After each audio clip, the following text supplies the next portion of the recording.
Hi, I'm Blake Williams with Super Inspector. Along with my wife Angela, we founded this company back in 2013 and we have grown it to $10 million in revenue and over 80 employees in that 10-year period. Some of the things that we've done to do that is we're always exceeding the scope and limitations of the minimum standards, and we're always exceeding customer expectations. So in this 4-part series, these are some of the things that we're going to be talking about is what are customer expectations, and then can we meet them, or in what areas can we provide a higher level of service to get closer to meeting those customer expectations. Some areas that are of concern are pests and environmental concerns. These are areas where customers expect home inspectors to perform, and oftentimes they don't. Even as little things as pointing out a dent in the front of a microwave oven door. Do you point that out or do you not point that out? These are things that we see in inspector chat rooms and on Facebook all the time. It's like, should I report on this or should I not report on it? And so reporting on these things for the customer, getting them the information that they want, is key to customer satisfaction, is key to growing your business. So one of the big frustrations with realtors especially and home buyers is that many home inspectors will simply point out a problem, not provide any description or any description of the implications of that problem, and just say you need to call a specialist in that area. So a common comment in a report might look something like, the HVAC system did not activate when tested. Further evaluation by a professional HVAC specialist is advised, or a licensed HVAC specialist is advised. So this can leave customers frustrated. Well, why didn't it come on? Do I really need to call somebody? Or they request that the seller get it fixed, and the seller does call somebody, and they come out and they go, oh, the breaker was just tripped. And they flip the switch, and then the company wants a $250 payment for that service. And then they blame the home inspector for that. You could have, why did you call this out? It's just a breaker's flipped. So why do home inspectors do that? Oftentimes it's a fear of liability. They're worried that if they go into too much depth and they're wrong, then they're going to get sued over the issue. The fact of the matter is, the more information that you provide the client, the more trust you build with them.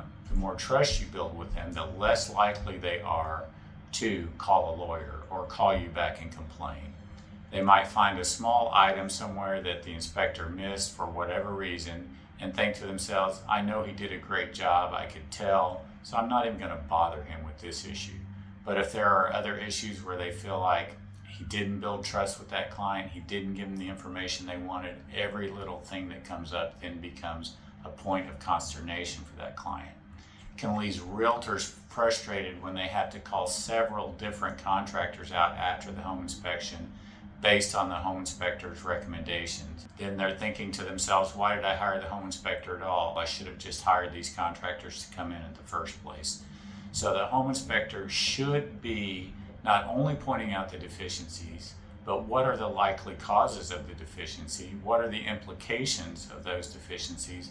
And what are the recommendations? Sometimes the recommendation may be check the light bulb and change it if necessary. Put the batteries in the smoke detector. Simple things like that. The breaker was off. We need to turn it back on. And it's the fear of liability that drives this low level of service. And it's beat into the home inspector's head in many of the schools and by their insurance companies.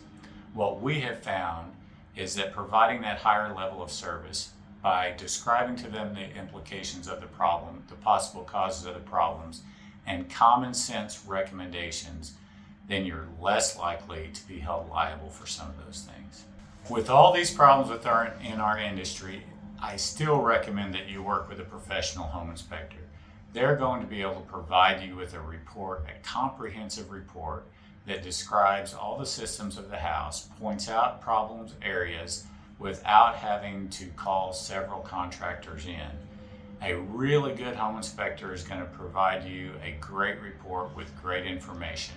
But also realize that inspectors are human. Even the best inspectors are going to overlook some things. In many cases, things that might seem to have been overlooked were actually hidden during the inspection, and there's no way the inspector could have reported on those things. This happens when there are houses filled with furniture, other stored personal items, or conditions present at the time of the inspection interfere with the ability of the inspector to get into an attic or to open a closet door. This is very common. And so the customer really needs to understand those limitations after the inspection so that when problems come up, they can relate those limitations to, oh, I see, he didn't open that closet door because he couldn't. So now I understand why that wasn't reported. And so this is where a lot of problems come in, is when the customer doesn't understand those limitations. And realtors can help with that a lot of times, and many of them do. The great realtors understand the limitations of the inspection, and when the customer comes up with a complaint, they can say, well, the inspector really couldn't have told you that. Another problem that we run into is with contractors, where there's an item on the inspection report, or later on there's a problem with a system, and the client calls a contractor, and the contractor finds the problem, and then the next words out of the contractor's mouth are, your inspector should have told you about this. We call that underbusing. This is where the contractor has thrown the inspector under the bus. And this often happens because the contractor really doesn't know what the inspector is required to do, or the item might have been reported in the inspection report and the client forgot that it was in there or didn't even read the report. And so when a contractor says the inspector should have told you this is usually not an accurate statement and requires further investigation, and really should go back to the inspector and say, hey, this is what we found, what do you think about this? And the inspector will tell you, yeah, I should have caught that, or hey, that wasn't a problem when I inspected the house, or it wasn't present when I inspected the house.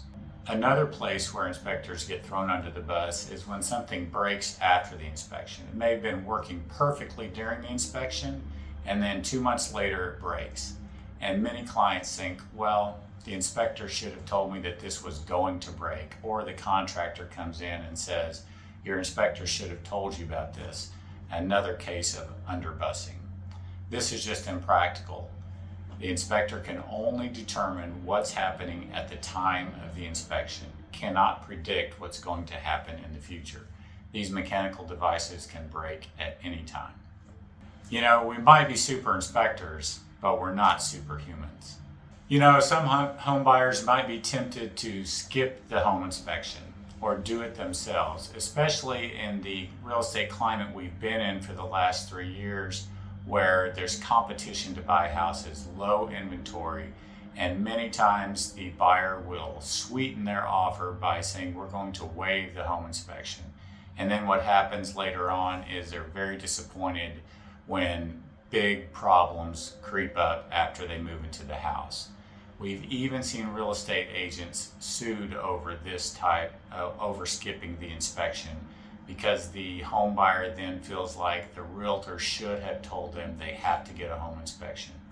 Realtors nowadays will require the home buyer to sign a waiver if they choose not to get a home inspection, because they don't want to be held liable for things that were found later that weren't listed on the seller's disclosure statement. When there's no home inspection, the seller's disclosure statement becomes the de facto home inspection report, and the seller can be liable for items that were left off of the disclosure statement. So make sure that you get a home inspection. It not only provides you valuable information, but it provides you recourse. If there were things that were missed negligently, the home inspector will be held responsible for that. They have errors and omissions insurance or professional liability insurance to help cover those things when they're neglectful. And so this can provide the buyer with additional peace of mind in the home buying process. In my next blog, we're going to be talking about the ugly truth about foundation repairs in North Texas. Engineers have told me that 90% of the foundation repairs that take place in North Texas are completely and totally unnecessary. So we're going to dive into that. I can't wait for you to see it. Also want to remind you that we're doing a webinar on December 8th. This is part of our Inspectorpreneur series where we're going to go over the 4 things that you need to supercharge your inspection business in 2024. I'm going to be answering questions, so bring them on. If you've got things you're struggling with, obstacles you're trying to get over, I'll give you my thoughts, ideas, and opinions on those, share my experiences, and hopefully you'll find a lot of value there. See you on December 8th.